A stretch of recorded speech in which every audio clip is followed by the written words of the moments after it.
Hello ஜெய்டிவி channel viewers வணக்கம். இன்றைக்கி நம்மளுடைய ரெசிபி ஒரு சுவையான ரொம்பவே ஹெல்த்தியான மஷ்ரூம் கிரேவி. இன்றைக்கி மஷ்ரூம் கிரேவி தான் நம்ம பார்க்க போகிறோம். இது செய்கிறது ரொம்பவே ஈஸி தான். நான் குக்கரில் தான் இன்றைக்கி உங்களுக்கு செஞ்சு காட்ட போகிறேன். டேஸ்ட்டும் ரொம்ப நல்லாயிருக்கும். கண்டிப்பாக இந்த டிஷ்ஷை நீங்கள் ட்ரை பண்ணி பாருங்கள். இது டிஃபன் ஐட்டம், தோசை, இட்லி, சப்பாத்தி எல்லாத்துக்குமே நல்லாயிருக்கும். இப்போ நான் ஒரு 200 கிராம் மஷ்ரூமை க்ளீன் பண்ணி வச்சுருக்கேன். ஒரு 2 ஆனியனை கட் பண்ணி வச்சுருக்கேன், பெரிய ஆனியனு.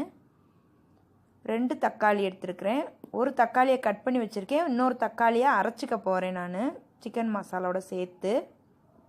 ஆயில் தேவையான அளவு எடுத்துக்கோங்க. உப்பு உங்கள் டேஸ்ட்டுக்கு தகுந்த மாதிரி எடுத்துக்கோங்க. தாளிக்கிறதுக்கு கருவேப்பிலை, கடுகு, ஒரு மிளகாய் வச்சுருக்கேன். அப்புறம் பச்சை மிளகாய் 1, இஞ்சி பூண்டு பேஸ்ட்டு 1 ஸ்பூனு.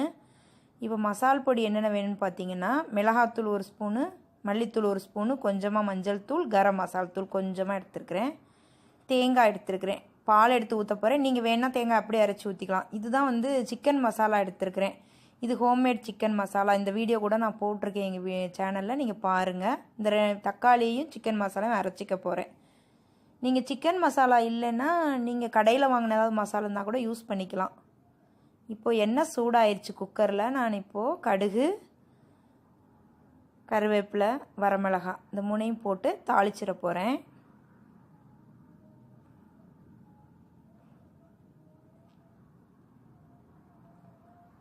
கருவேப்பிலை, வரமிளகாய் எல்லாம் போட்டு தாளித்தோடனே நான் வெங்காயத்தையும் சேர்த்துடுறேன். நல்லா வெங்காயத்தை வதக்கி விடுங்க.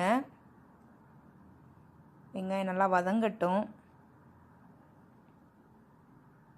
நான் கொஞ்சம் கிரேவி நிறைய வேணும் அப்படிங்கிறதுக்காக 2 வெங்காயம், 2 தக்காளி எடுத்துருக்கிறேன்.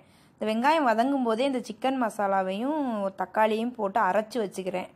அது இந்த சிக்கன் மசாலா எங்கள் சேனலில் போட்டிருக்கேன் எப்படி செய்கிறது அப்படின்னு சொல்லிட்டு. அது இல்லைன்னா நீங்கள் கடையில் வாங்கின சிக்கன் மசாலா இந்த மாதிரி அரைக்க தேவையில்லை, அப்படியே நீங்கள் ஆட் பண்ணிக்கலாம் டைரெக்டாக.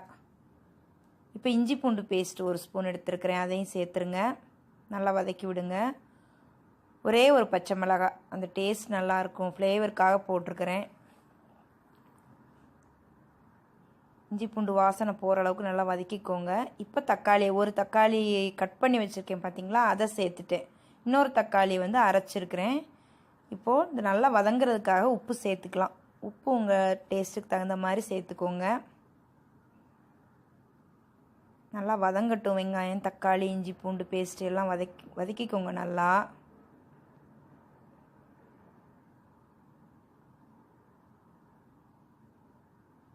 இப்போ நம்ம மஞ்சள் தூள், இந்த மிளகாத்தூள், கொத்தமல்லி தூள் இந்த 3ஐயும் சேர்த்துக்கிறோம். கரம் மசாலாவை லாஸ்ட்டாக சேர்த்தா போதும்.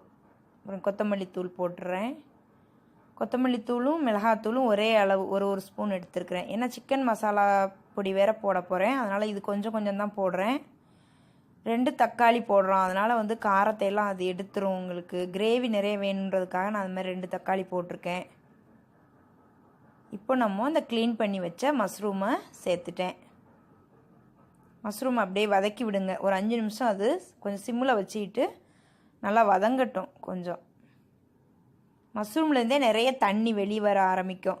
நீங்கள் தண்ணியே ஊற்ற தேவையில்லை. நல்லா திக்காக வேணும் அப்படின்னு நினச்சிங்கன்னா தண்ணியே ஊற்ற வேண்டாம்.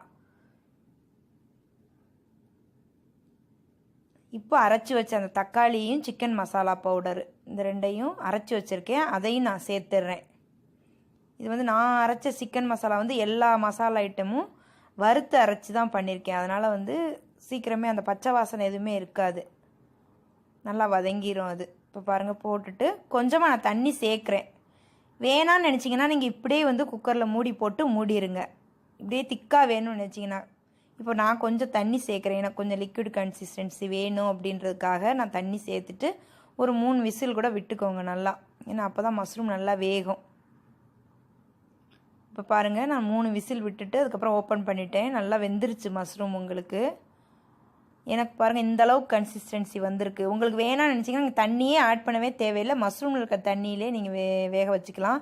இப்போ நான் தேங்காய் பால் எடுத்து ஊற்றிட்டேன். நீங்கள் தேங்காவை அரைச்சும் டைரெக்டாக ஊற்றலாம், நல்லா தான் இருக்கும். நான் தேங்காய் பால் எடுத்து ஊற்றிருக்கேன். கொஞ்சமாக கரம் மசாலா தூள் இதை மட்டும் லாஸ்ட்டாக ஆட் பண்ணிக்கிறேன். மறுபடியும் ஒரு கொதி விட்டுக்கோங்க. இப்போ பாருங்கள், ஃப்ரெஷ் கொத்தமல்லி இலை ரொம்ப போடல, சும்மா கம்மியாக தான் போட்டிருக்கிறேன் நான் கொத்தமல்லி இலை.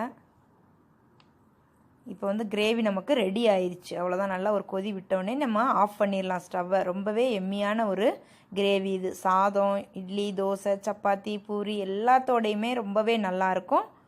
உங்களுக்கு தேவையான கன்சிஸ்டன்சியில் நீங்கள் பண்ணிக்கோங்க. தண்ணி மட்டும் வேணும்னா ஆட் பண்ணிக்கோங்க, இல்லைன்னா தண்ணியே தேவையில்லை. நீங்கள் அப்படியே குக்கரில் மூடி போட்டு மூடி செஞ்சுக்கோங்க. கண்டிப்பாக இந்த ரெசிப்பியை வந்து நீங்கள் ட்ரை பண்ணி பாருங்கள். உங்களுக்கு ரொம்ப பிடிக்கும் இந்த ரெசிபி. எங்கள் சேனலை சப்ஸ்கிரைப் பண்ணுங்கள், லைக் பண்ணுங்கள், எங்கள் வீடியோஸை உங்கள் ஃப்ரெண்ட்ஸுக்கு ஷேர் பண்ணுங்கள். மறக்காமல் எங்கள் சேனலை சப்ஸ்கிரைப் பண்ணுங்கள்.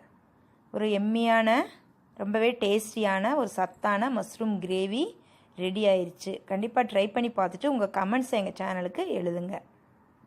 தேங்க்யூ ஃபார் வாட்சிங்.